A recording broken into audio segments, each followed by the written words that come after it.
दोस्तों, हमारे साथ ऐसा कितनी बार होता है कि हम अपनी किस्मत को कोसते हैं। हम कहते हैं हमारी किस्मत फूटी है, ऐसा मेरे साथ ही क्यों होता है। जब हमारे साथ कुछ बुरा होता है हम आमतौर पर निराश हो जाते हैं और अपनी किस्मत पर दोष लगाने लगते हैं। हम यह सोचते हैं कि हमारे भाग्य में उठापटक लिखी गई है और सब गलतियां हमारे ही जीवन में क्यों होती हैं। हमें लगता है कि हमारे पास सही चीजों की कमी है, जिसके कारण हम अपने लक्ष्यों को हासिल नहीं कर पा रहे हैं। कितनी बार हमने बहुत सी चीजें बस यह कहकर छोड़ दी हैं कि किस्मत में होगा, नहीं तो मुझे मिलेगा कैसे। हम तो अपने आप को यह तक तसल्ली दिला देते हैं कि इसमें मेरा दोष था ही नहीं, मैं और करता भी तो क्या। ऐसे विचार आपके मन में भी आते हैं तो यह कहानी आपके लिए है। एक दिन एक व्यक्ति महात्मा बुद्ध के पास आया। उसने महात्मा बुद्ध से कहा कि मैं अपनी किस्मत ठीक करवाने आया हूं। मैं बहुत दुखी रहता हूं, मैं जो भी करता हूं वह खराब हो जाता है, मेरी किस्मत मेरा साथ नहीं देती। मैंने सुना है कि आप सभी की समस्याओं का समाधान करते हैं, क्या आप मेरी भी फूटी किस्मत को सुधार सकते हो। महात्मा बुद्ध जी ने कुछ पल उसकी आंखों में देखा और उससे पूछा, यह फूटी किस्मत तुम्हें कहां दिखी? तुम्हें ऐसा क्यों लगता है कि तुम्हारी किस्मत फूटी हुई है? उस आदमी ने कहा, मैं जो भी करता हूं तो वह हो नहीं पाता, तो मेरी किस्मत फूटी ही हुई है। किसी वक्त मेरे पास सब कुछ था, धन, सुख, आनंद। फिर मेरे माता पिता गुजर गए। जैसे जैसे करके मैंने अपनी खुद की परवरिश की।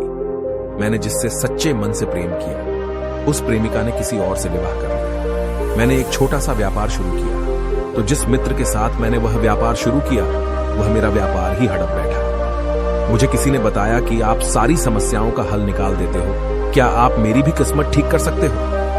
महात्मा बुद्ध ने कहा, लाओ तुम्हारी फूटी किस्मत मुझे दे दो, मैं अभी उसकी मरम्मत कर देता हूं। व्यक्ति ने कहा, मैं किस्मत को कैसे दे सकता हूं, वह तो दिखाई भी नहीं देती। महात्मा बुद्ध ने पूछा, जब तुम्हें तुम्हारी किस्मत दिखाई ही नहीं देती तो तुम्हें कैसे पता कि वह खराब हो चुकी है? उस व्यक्ति ने सोचकर उत्तर दिया, नहीं, मैंने कभी ऐसा नहीं देखा कि मेरी किस्मत सचमुच खराब हो चुकी है। व्यक्ति ने कहा, मेरी किस्मत खराब है, तभी तो मेरे साथ सब कुछ गड़बड़ हो जाता है। मेरे बनाए बनाए कामों पर पानी फिर जाता है। अगर मेरी किस्मत अच्छी होती तो सब कुछ ठीक होता है ना। तो महात्मा बुद्ध ने कहा, तुम ठीक दिखाई देते हो, तुम्हारा स्वास्थ्य भी ठीक लग रहा है, तुम्हारे हाथ पैर भी सलामत है, तुम अभी तक मरे नहीं हो। मुझे तो तुम्हारी किस्मत में कोई भी खराबी नहीं लग रही, सब कुछ सही लग रहा है।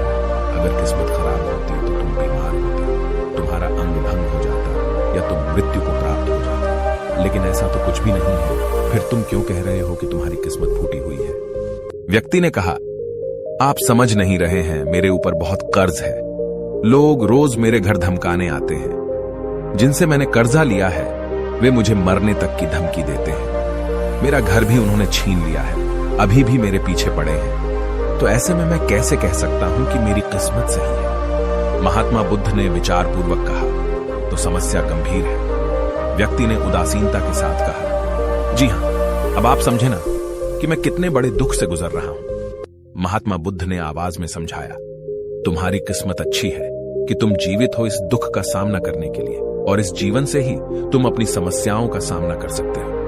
व्यक्ति ने कहा, बुद्ध, आप नहीं समझ रहे हो। तब महात्मा बुद्ध ने उससे कहा, समझ तुम नहीं रहे हो, आओ मेरे साथ आओ। महात्मा बुद्ध उस व्यक्ति को अपने साथ पास वाली नदी के किनारे ले गए और कहा, यह देखो इस बहती नदी को। इस नदी में अगर मैं एक पत्ता गिरा देता हूं तो तुम मुझे बताओ, यह पत्ता किस दिशा में बहेगा? व्यक्ति ने कहा, पत्ता तो नदी के बहाव के साथ नदी की दिशा में ही जाएगा। बुद्ध ने कहा, बिल्कुल सही, अब बताओ पत्ते की किस्मत किसके हाथ में है? व्यक्ति ने कहा, इस पत्ते की किस्मत नदी के हाथ में है, वह जहां चाहे इसे ले जा सकती है। तो महात्मा बुद्ध ने कहा, लेकिन पत्ते तो मेरे हाथ में हैं, मैं चाहूं तो इसे नदी में डाल सकता हूं, चाहूं तो नहीं। व्यक्ति ने कहा, तो फिर इसकी किस्मत आपके हाथों में है, आप जहां चाहे इसे डाल सकते हैं। महात्मा बुद्ध ने कहा, लेकिन इस पत्ते की किस्मत मेरे हाथ में नहीं है, मैं जितना भी चाहूं इस पत्ते को सूखने से नहीं रोक सकता, यह सूख ही जाएगा और मर जाएगा। जब तक ये पेड़ पर था यह हरा था, इसे ऊर्जा मिल रही थी, लेकिन अब ये पेड़ से अलग हो गया है। अब बताओ, इस पत्ते की किस्मत अच्छी है या बुरी? व्यक्ति ने कहा, अब तो इसकी किस्मत बुरी है क्योंकि अभी अपने पेड़ से अलग हो गया है और ज्यादा दिन जीवित भी नहीं रह पाएगा, धीरे धीरे सूख जाएगा।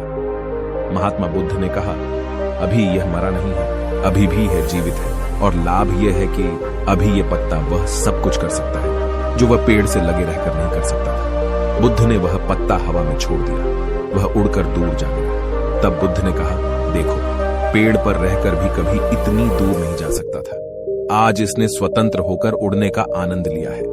फिर वह पत्ता उड़कर नदी में जा गिरा।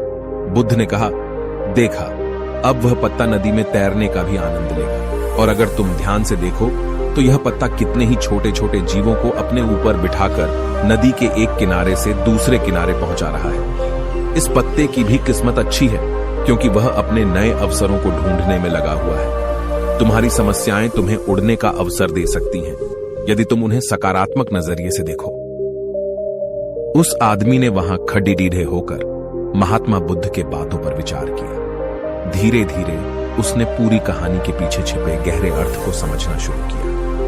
वह महात्मा बुद्ध की ओर देखते हुए बोला, आप सही कह रहे हैं महात्मा, मैंने अपने भाग्य पर ध्यान देने में अपनी दृष्टिकोण को सीमित कर दिया था। मैं इतना प्रयास कर रहा था कि समस्याओं और मुश्किलों पर ही फोकस करता रहता, जिसके कारण मैं उनमें मौजूद अवसरों को देखने में असमर्थ था।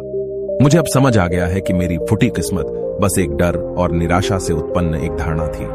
यह कहानी हमें यह सिखाती है कि हमारी किस्मत हमारे हाथ में होती है, हम खुद अपने जीवन की दिशा निर्धारित करते हैं। हमारी समस्याओं का हल भी हमें ही निकालना होता है। चुनौतियों को एक अवसर के रूप में देखकर हम आगे बढ़ सकते हैं और अपनी किस्मत को सुधार सकते हैं। दोस्तों, ऐसी कहानियां हमें जीवन जीने का तरीका सिखाती हैं। अगर आपको यह कहानी पसंद आई और आप हमारे चैनल पर और बेहतरीन कहानियां देखना चाहते हैं तो सब्सक्राइब जरूर करें।